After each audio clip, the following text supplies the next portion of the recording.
জয় যিশু। আজ 14ই জুলাই, সাধারণকালের 15তম রবিবার। আজ আমরা রবিবার্ষীয় পত্রপাঠ শুনব। প্রথম পাঠ প্রবক্তা আমোসের গ্রন্থ, 7 অধ্যায় 12 থেকে 15 পদ। ঈশ্বর আমোসকে ইসরায়েলের কাছে প্রাবক্তিক বাণী ঘোষণা করতে পাঠিয়ে দেন। বেথেল মন্দিরের যাজক আমাসিয়া একদিন প্রবক্তা আমোসকে বললেন, ও হে দ্রব্যদ্রষ্টা, এখান থেকে সরে পড়ো, জুদা দেশেই পালাও, সেখানে গিয়েই বরং রুজি রোজগার করো, তোমার প্রবক্তাগিরি সেখানেই চালাও। এই বেথেলে কিন্তু তোমার প্রবক্তাগিরি আর চলবে না, কেননা এ তো রাজকীয় পুণ্যধাম, এই রাজ্যেরই মন্দির। উত্তরে আমোস আমাসিয়াকে বললেন, আমি তো প্রবক্তাও ছিলাম না, কোনো প্রবক্তা দলেরও কেউ ছিলাম না। আমি ছিলাম একজন গোপালক, ডুমুর গাছের চাষিও ছিলাম আমি। কিন্তু ভগবান পালের পিছন থেকে আমাকে ধরে নিয়ে এলেন। ভগবান আমাকে বললেন, যাও, তুমি আমার আপন জাতি ইসরায়েলের কাছে গিয়ে প্রাবক্তিক বাণী ঘোষণা করো। প্রভুর বাণী। ঈশ্বরকে ধন্যবাদ। সাম সঙ্গীত 85 অধ্যায় 8 থেকে 13 পদ। ধো, ওগো দয়াল, দেখাও তোমার করুণা। ভগবানের বাণী শুনতে চাই আমি, তার ভক্তজন যারা, তিনি শান্তির বাণী তাদের শোনান।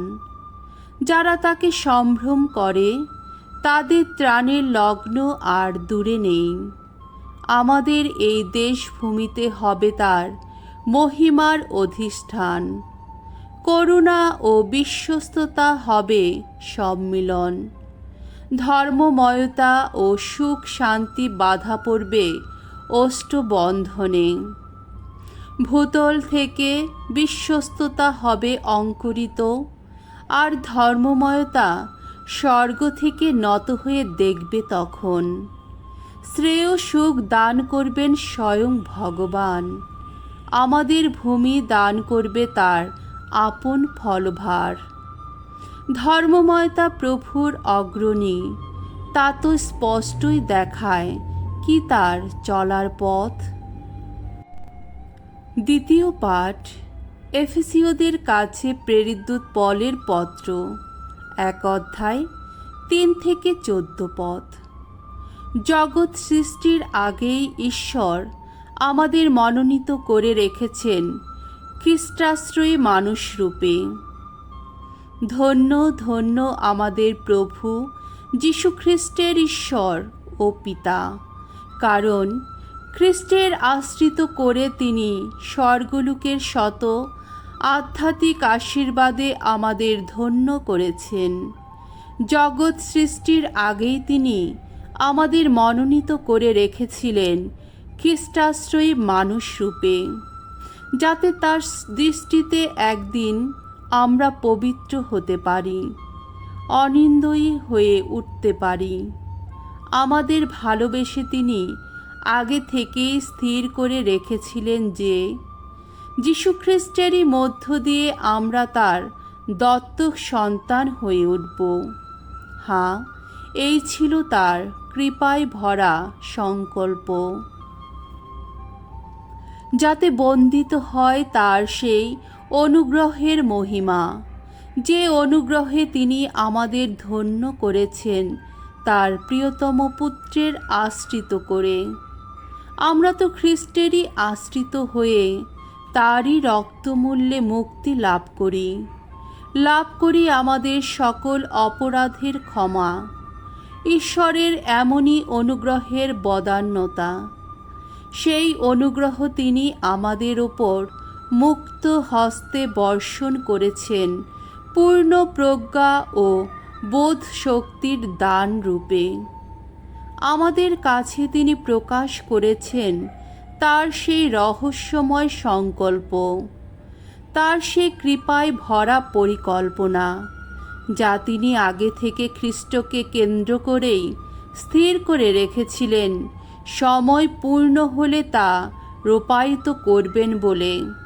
অর্থাৎ স্বর্গে আর পৃথিবীতে যা কিছু রয়েছে সমস্তই তিনি খ্রিস্টের অধীনে এনে সম্মিলিত করবেন। আমরা ইহুদিরা খ্রিস্টেরই আশ্রিত হয়ে ঈশ্বরের আপনজন বলে মনোনীত হয়েছি, যিনি নিজের ইচ্ছা ও সংকল্প অনুসারেই সমস্ত কিছু ঘটিয়ে থাকেন।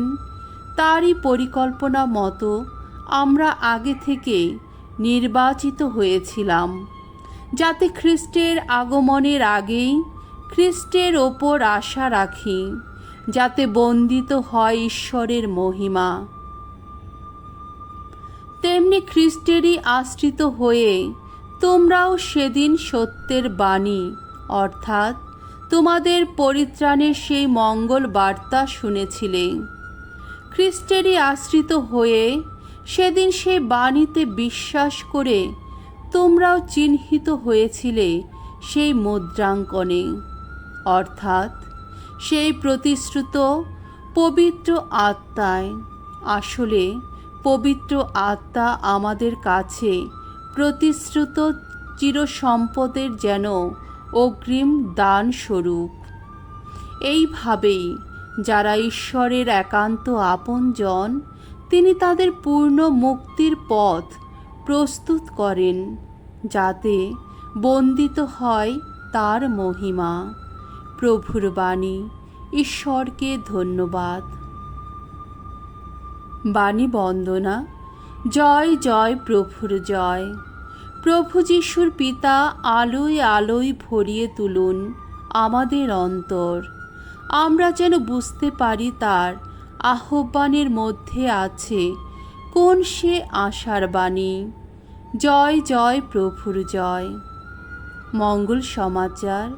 মার্ক রচিত মঙ্গল সমাচার 6 অধ্যায় 7 থেকে 13 পদ। 12 জন শিষ্যের হাতে নানা আধ্যাত্মিক ক্ষমতা তুলে দিয়ে যিশু তাদের বাণী প্রচার করতে পাঠালেন। একদিন যিশু তার সেই 12 জন শিষ্যকে কাছে ডাকলেন। তাদের তিনি দুজন দুজন করে তার দূত হিসাবে প্রেরণ করলেন। তাদের তিনি দিলেন অপবিত্র যত বিদেহী আত্মাকে বশীভূত করার ক্ষমতা।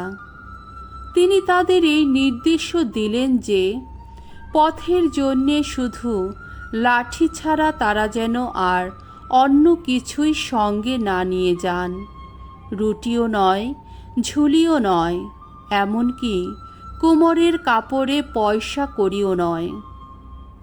তাদের পায়ে থাকবে জুতো, তবে গায়ে একটার বেশি 2টো জামা থাকবে না। যিশু আরও বললেন, যে কোনো জায়গায় যদি তোমরা কোনো বাড়িতে আশ্রয় পাও, তাহলে ওই জায়গা না ছাড়া পর্যন্ত তোমরা সেই বাড়িতেই থাকবে।